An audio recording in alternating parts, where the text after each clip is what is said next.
Graça e paz, meus irmãos, boa tarde, como é que vocês estão? Tudo bem? Que a graça e a paz do Senhor Jesus esteja sendo abundantemente derramada sobre a sua vida e sobre a sua família em nome de Jesus.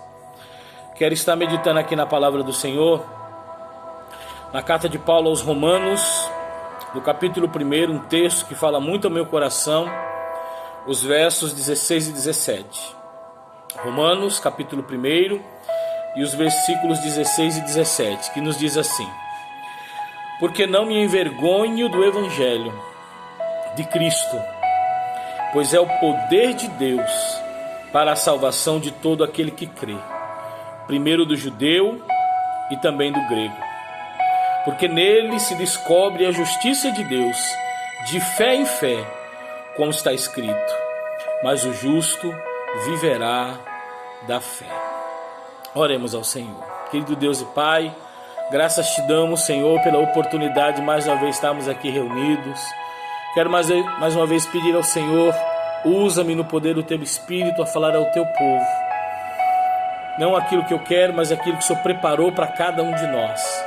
E que essa palavra encontre morada em cada coração, a partir do meu coração. É o que nós te pedimos, em nome de Jesus. Amém e graças a Deus. Amados, Paulo, ele, quando escreve essa carta à igreja em Roma, ele ainda não tinha ido, ele não conhecia pessoalmente os irmãos. Ele apenas ouviu falar de que um grupo de servos do Senhor que havia se dispersado chegou em Roma e lá iniciou um trabalho, uma congregação. E este trabalho, em plena capital do império, estava crescendo. Então isso se tornou notório e chegou aos ouvidos de Paulo, que recebe com alegria esta informação, até porque os irmãos que fizeram um trabalho lá, iniciaram um trabalho lá, alguns desses irmãos eram seguidores de Paulo, eram seguidores de Cristo através de Paulo, foram discipulados pelo apóstolo Paulo. Então Paulo decide escrever uma carta para os irmãos, e como ele não conhecia pessoalmente a congregação, ele decide então enviar nessa carta o máximo possível de informações, de conhecimento bíblico, doutrinário, teológico a respeito de Jesus, a respeito do reino de Deus, a respeito do Evangelho. Então, nós entendemos a carta de Paulo aos Romanos como uma das cartas com maior compêndio doutrinário do Novo Testamento. É uma carta muito importante para a igreja no sentido doutrinário. E logo no início dessa carta, Paulo diz algo surpreendente, inclusive a respeito de si mesmo, do seu testemunho. Ele diz: porque não me envergonho do Evangelho de Cristo. Sabe, irmãos, nós não podemos nos envergonhar do Evangelho.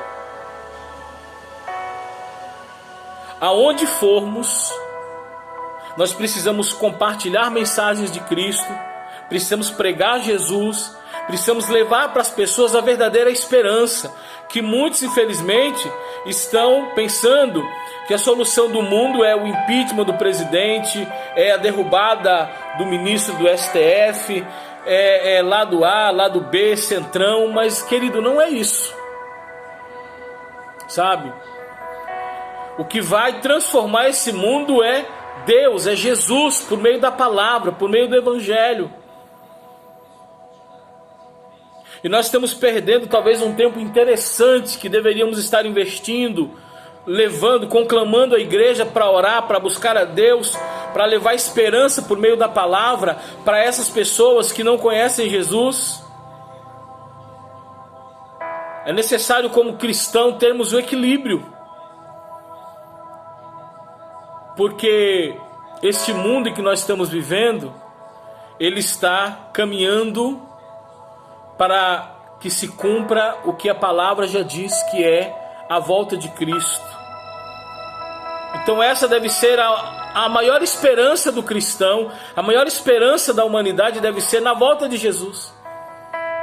Mas é claro, enquanto estamos aqui, nós precisamos viver da melhor forma possível, fazendo o que é correto, tomando atitudes responsáveis, disciplinadas, sendo cidadãos que honram o pagamento das suas contas, que são pessoas honestas, fiéis à sua esposa, fiéis ao seu marido, à sua família, que dê bom testemunho da palavra, bom testemunho diante da sociedade como um todo. Mas que essa palavra de Paulo, essa declaração de Paulo seja a nossa declaração. Porque não me envergonho do evangelho de Cristo. Por que Paulo diz isso? Porque Paulo tinha certeza, pois é o poder de Deus para a salvação de todo aquele que crê. O evangelho, meus irmãos, ele é tão importante que ele revela, ele expressa o poder de Deus. E é disso que a humanidade precisa, da revelação do poder de Deus sobre a sua vida e sobre a sua família. Porque antes de iniciar essa pandemia, a nossa sociedade estava em um declínio.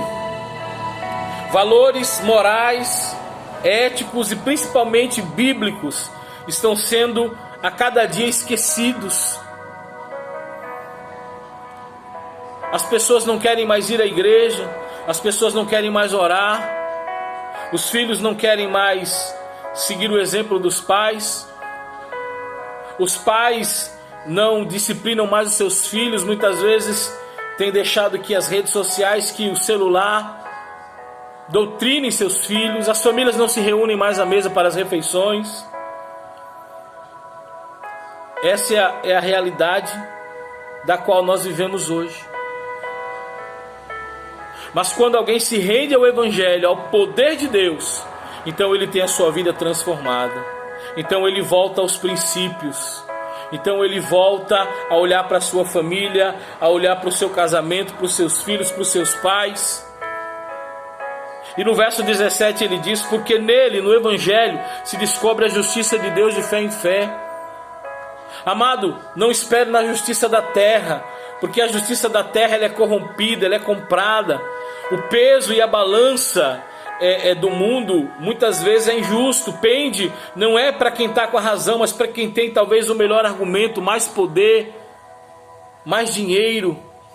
Mas a justiça que a humanidade precisa é a justiça de Deus, que se revela de fé em fé, como está escrito, e aqui Paulo faz uma menção ao que Deus revela para Abacuque no capítulo 2, verso 4: o justo viverá pela fé. E nós precisamos, queridos, viver pela fé, mas não uma fé irracional, irresponsável, cega, mas uma fé consciente, baseada na palavra, baseada nos princípios estabelecidos por Deus. É isso que nós precisamos. Por isso, você que nos assiste, se você é cristão, não se envergonhe do evangelho, mas pregue o evangelho, divulgue o evangelho, use as suas redes sociais para falar de Jesus, para levar a esperança que há em Cristo. Jesus morreu na cruz para isso, para que o evangelho, para que a mensagem da cruz alcance o maior número possível de pessoas. E se você ainda não recebeu Jesus como Senhor e Salvador da sua vida, eu quero aproveitar este vídeo para dizer para você que a única esperança para este mundo está na pessoa de nosso Senhor e Salvador Jesus Cristo. Receba Ele como Senhor e Salvador da sua vida. Ele mudou a minha vida. Ele me curou da depressão, me tirou todas as minhas aflições, as minhas angústias. Mas o maior presente não foi esse. O maior presente foi no dia em que eu parti para a eternidade. O meu lugar está reservado no céu, porque a palavra do Senhor diz em João 5,24: quem ouve a minha palavra e crê naquele que me enviou, tem a vida eterna, e não entrará em condenação, mas passou da morte para a vida. E em João 14, Jesus também consola os seus discípulos com essa esperança: não se turbe o vosso coração, credes em Deus, crede também em mim. Na casa de meu pai há muitas moradas, se não fosse assim eu vou-lhe teria dito. Vou preparar um lugar para vocês, e quando eu for e vos preparar lugar, voltarei e vos levarei para mim mesmo, para que onde eu estou, estejais vós também. Jesus vai voltar para buscar a sua igreja. Que Deus te abençoe em nome de Jesus. Pai, muito obrigado por esta palavra, Senhor. Que ela encontre morada em cada coração, Senhor. Que possamos, ó Pai, pregar a Tua palavra, o Evangelho da salvação para a humanidade, Senhor, que está aflita, que está desesperada, que está perturbada. E ensinarmos as pessoas que a única esperança para este mundo em crise está em Cristo Jesus. Está no Senhor, que nos amou de tal maneira que deu seu Filho unigênito, para que todo aquele que crê não pereça, mas tenha vida eterna. Obrigado por esta palavra, que ela alcance cada coração. É o que nós te pedimos, em nome de Jesus, para a glória do Senhor. Querido, há esperança. A esperança é Jesus Cristo. Que Deus te abençoe.